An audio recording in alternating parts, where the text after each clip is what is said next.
So hello everyone, আর একটা নতুন video নিয়ে তোমাদের সামনে চলে এসেছি। আজকের টপিক হচ্ছে রাইট টু ফ্রিডম।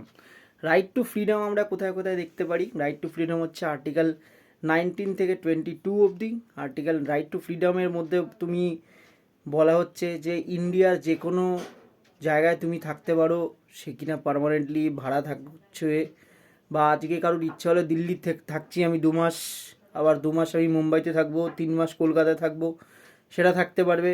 ঠিক আছে, যে কোনো কিনা তুমি কোনো অ্যাসোসিয়েশন ফর্ম করতে পারো বা কোনো র্যালি বের করতে পারো, সেটা কিনা তোমার উইদাউট আর্মস হতে হবে, মানে কোনো অস্ত্র ছাড়া তোমাকে আর কি অ্যাসোসিয়েশন ফর্ম করতে হবে, বা তুমি র্যালি স্ট্রাইক করতে পারো, প্রোটেস্ট করতে পারো।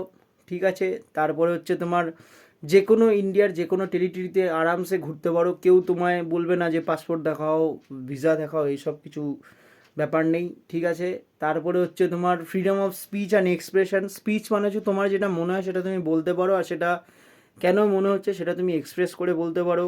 ঠিক আছে, তারপরে হচ্ছে কি পড়াশুনো করার অধিকার আছে, সবার পড়াশুনো করার অধিকার আছে। ঠিক আছে, পুলিশ তোমাকে বিনা কোনো ওয়ারেন্টে বা কোনো কারণ ছাড়া অ্যারেস্ট করতে পারবে না। যদি অ্যারেস্ট করেও বা তাকে তোমায় বলতে হবে যে কেন তোমায় অ্যারেস্ট করছে, আর তোমাকে বলতে হবে, মানে উইদিন 24 আওয়ার্সের মধ্যে তোমাকে ম্যাজিস্ট্রেটের সামনে প্রডিউস করতে হবে।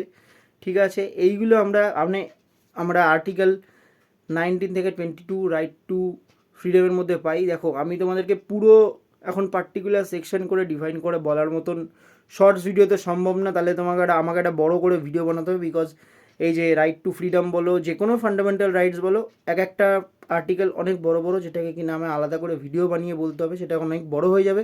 বাট ছোট কিছু ইনফরমেশনের জন্য তাড়াতাড়ি করে ইনফরমেশনের জন্য শর্টস ইজ বেটার।